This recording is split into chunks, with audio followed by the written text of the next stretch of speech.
do something to support yourself every single day. And be gentle with yourself. Be patient with yourself.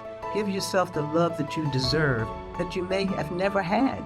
You have to be your own best friend because you deserve it and you're worth it. Welcome to Women Awakening. I'm your host, Cynthia James, and I cannot tell you how excited I am to introduce you to incredible women. Women that inspire me, but more importantly, women that make a difference on this planet because they've stepped into their power, into their presence, into their gifts. So we do this every week, and I guarantee you every woman will give you tidbits that you can use. So I hope you have pen and paper because there's a lot of great information. I want you to know that we're on all the platforms. We are on video on YouTube. Please subscribe. Please give us a review. Your reviews matter a lot to us. You can also go to cynthiajames.net. That's my website. And there's all kinds of things about what's going on in my world, my private community, and gifts that you can use for your own health and well-being. Well, I'm very excited today because I have a return guest. I don't know, it's been quite a while since we've been together.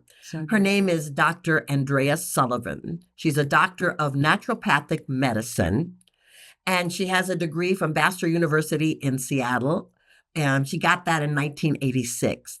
And then after graduating from the 4-year accredited program, she took advanced courses in homeopathic medicine in the United States, India, and Europe.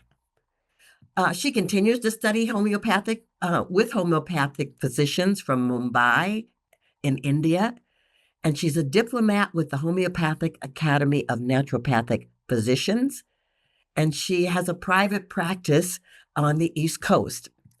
So in 1976, I just want to tell you, she was the first African-American to receive a PhD from the University of Pennsylvania in sociology, criminology. Oh my goodness, that's amazing to me. Then she taught at Howard University, American University, and the University of Maryland. She has worked as a special assistant for urban policy to Patricia Roberts Harris, the U.S. Secretary of Housing and Urban Development during the Carter administration. She has her first book that was called A Path to Healing, A Guide to Wellness for Body, Mind, and Spirit. And her excerpts from it appeared in Essence magazine in 1998.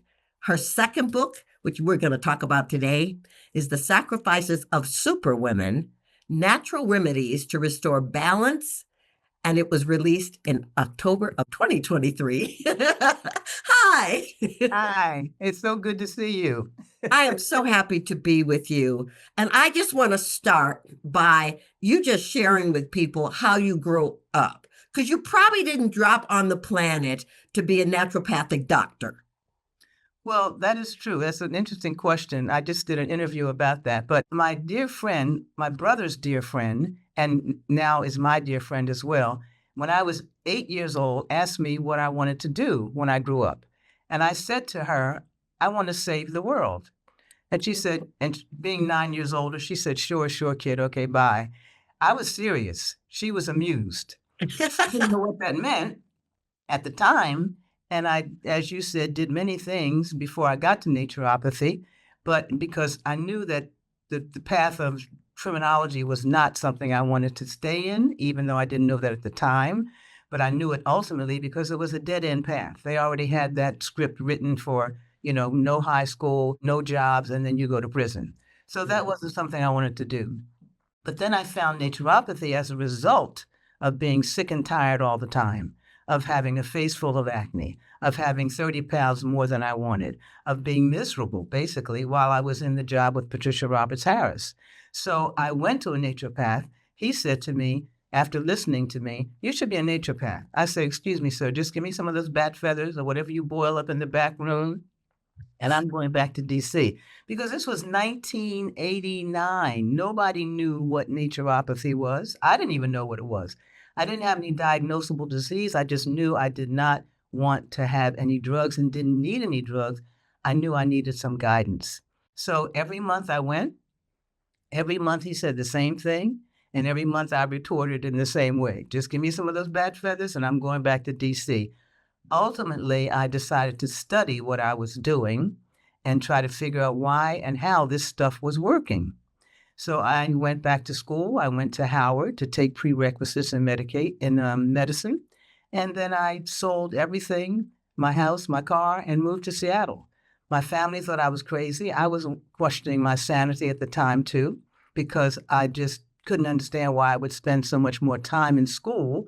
So another 4 years, but something was calling me. This is not something I created.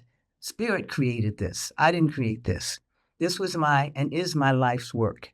And I know that. So I'm very, very, very happy, joyful. I can't even find the words to express the path that I've been on for the last almost 40 years. Very grateful. Well, first of all, I want to tell you how grateful I am that you answered the call. And for the ladies who are listening, let me just tell you something. Your calling is not always linear and it does not always make sense. Right. So your job is to listen. That's Okay, right. what is naturopathy? So, as is the word, naturo means nature, pathos means suffering. So, it's to heal the suffering with something from nature. It can be herbs, it can be foods, of course, which is a big part of your health care. I have a patient just the other day who I've been telling her she needs to be vegetarian. Not that everybody does, so let me put that caveat in there, but she did. So now she has all kinds of problems because she didn't listen to me. She just didn't listen. And she wants to say that, it must be the supplements. No, it's not the supplements. It's the fact that you keep eating pork chops when I told you not to do that. I'm serious. I mean, it's I like, hear you. I'm just I trying to hear be real you. here. I'm just trying to be real here. So, yeah, so you can't do that. But anyway, it can be food, it can be herbs, it can be water. Hydrotherapy is a big part of naturopathy. Certainly meditation. Again, things that are natural. Meditation, as I say in my current book, meditation is listening to yourself, to the God inside of you. Prayer is listening to the God outside of you or talking to the God outside of you. But we spend so much time in the external world, we have to spend more time in the internal world. So that's Yeah. part of naturopathy as well. Certainly, acupuncture is under naturopathy because it is natural. And in school, you can major in acupuncture if you wish. My particular specialties are herbal medicine, nutrition, and botanical medicine. That's what I chose to participate in. And those things I find can do the healing in such great ways that you don't need medications. Now, depending upon how far along in your disease process you are, it could take a much longer period of time to create the wellness and how committed you are to your healing. And one thing I want to say and be clear about, healing requires self-love. And it is not just like you say, your path is not linear. Healing is not linear either. We have to commit long term to our healing. We have to commit long term to our self-love. We have to commit long term to ourselves. We deserve it. We are our greatest asset. We come here not thinking that we're not good enough. That's not how we come here. That is taught. That's what we've learned over the centuries. That's the trauma in the African American community. Mhm. African American women have been put down so much that we don't know what up looks like sometimes. We have to focus on getting up and staying up. And that is a day to day, moment to moment choice. We have choices, always have choices. And choices are what make us create the ways, the paths in which we want to travel. Okay. That's so, yes, yes. Okay. Well, that brings me to your book. But Yes. because I want to talk, the first thing I want to talk about is the fact that so many women, we think we're super women. Yes. And so we sacrifice our health, our well-being, we take care of other people, we don't take, Everybody. right. So your book, Sacrifices of Superwomen, Natural Remedies to Restore Balance. So first of all, talk to me why you wanted to write a book about the sacrifices of superwomen. Well, having the PhD in sociology, I'm always tootling around with statistics, especially now that I'm in healthcare, in real healthcare, not sick care. That, what do these statistics mean? So it came upon the statistic that we don't get cancer more than Caucasian women, but we die more from it. And I'm thinking, what in the world does that mean? So I looked a little deeper, dug a little deeper, went back to some of my patients, went back to some of my old cases, and I realized that's because we take care of everybody but ourselves. We don't keep our doctor's appointments. We don't take care of ourselves. We're taking care of our husband's children we didn't even know they had. We're taking care of our sister's kids. We're taking care of our brother's kids. We're taking care of our parents. We're taking care of everybody. We do not take the time to take care of ourselves in ways that matter. We might go, to a doctor and have a 5-minute appointment, but that's not a way that matters. We have to take care of ourselves day to day, again, making those moment to moment choices. So when I saw that statistics, that led me to the other statistics, like most of us are obese. Most of us are either obese or overweight. Most of us have hypertension at the age of 20. 20. It's like, okay, where are we going with this? Then most of us die from, I should say half of us die from diabetes, more than Caucasian women. So the statistics are outrageous. Cardiovascular disease.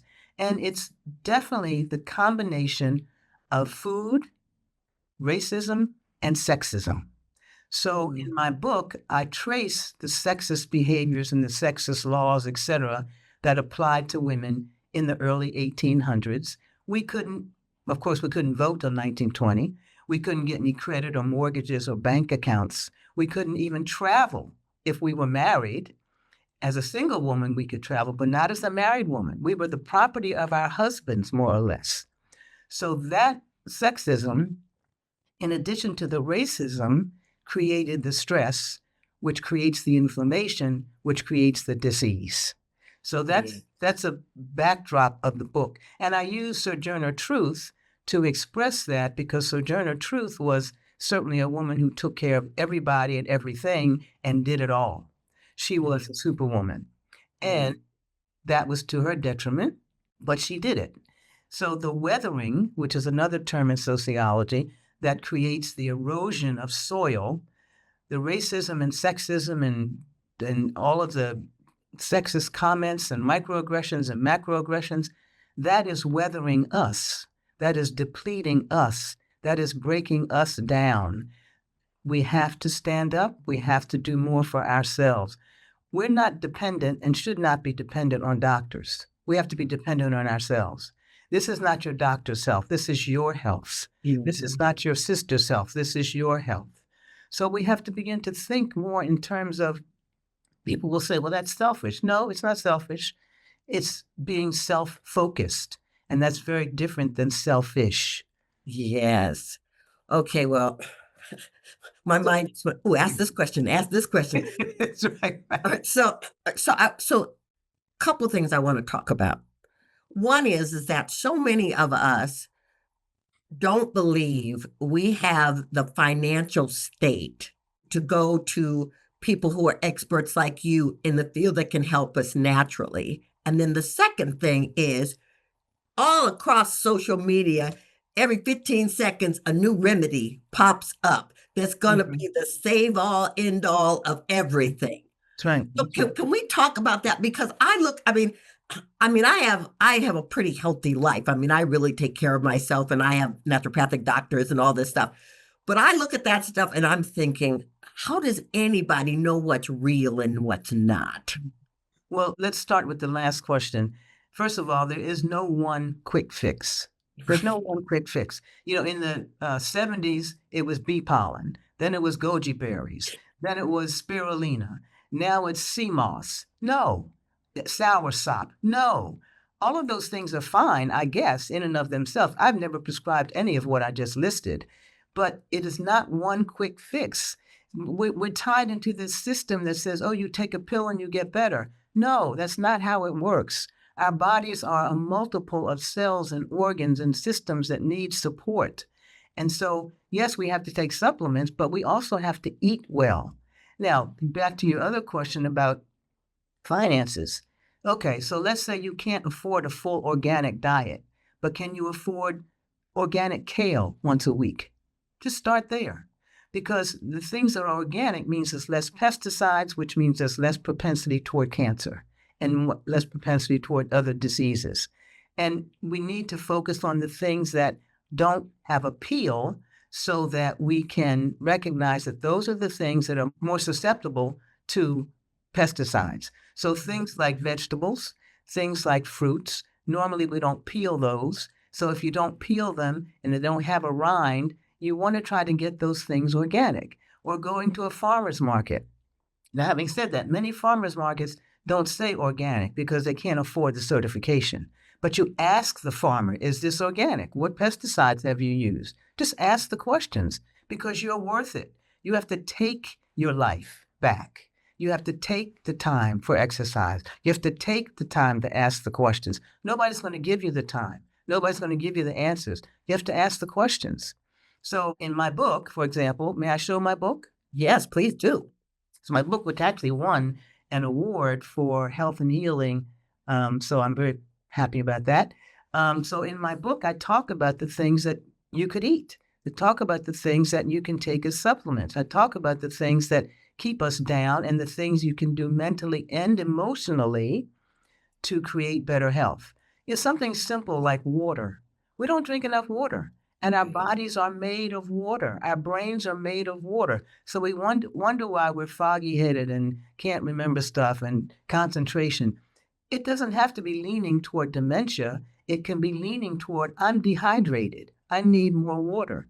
So these kinds of things, that's why I put natural remedies to restore balance, can restore balance in a person who is having difficulty.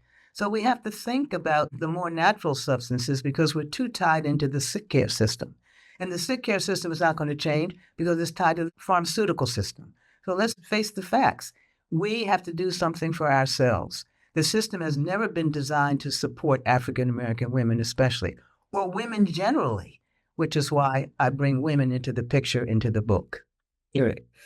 Well, this is so powerful. And I guess I just want to say to you, where does genealogy come into this? And I'm going to give you an example. I eat really healthy and my cholesterol kept going up and we kept doing supplements. We kept doing herbs. We kept, I work out 3 or 4 times a week, and so at one point, the physician said, well, maybe it has something to do with your genealogy. Now, I don't know if it's true or not because I'm still doing what I was doing, but I am aware that I'm watching to see where those numbers go, where it's not healthy for me. So can we talk about that a little bit? Sure. Well, your genes can get triggered by stress. Your genes can get triggered by many things. And again, I want to point out that food is stressful depending upon what you're eating. Now, I have patients who have high cholesterol, and they say, I don't eat nuts or shellfish or eggs or butter, but maybe I eat them, maybe each of them once a week. Well, okay, so now that's 8 times a week times 4 weeks. We got 32 times that you're eating one of those things. So when people say, I don't eat it much, I really want them to dig deep into what is much. How do we define much here?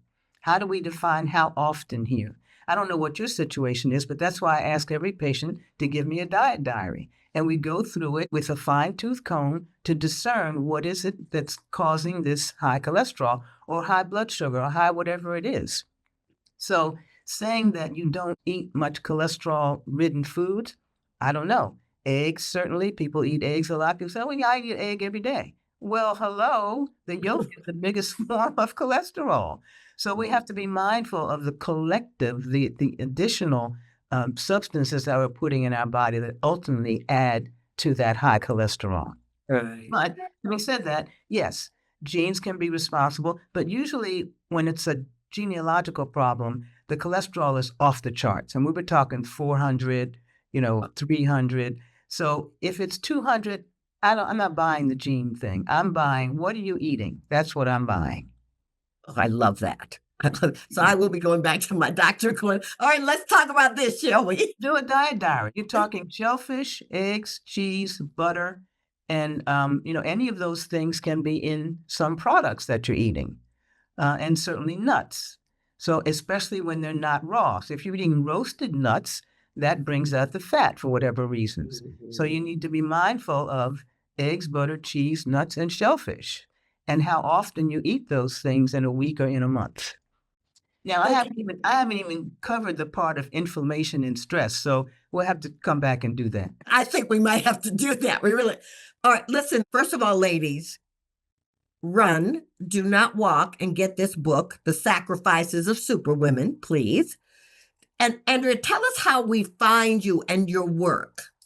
So my website is Dr. Andrea Sullivan, my name, AndreaSullivan.com.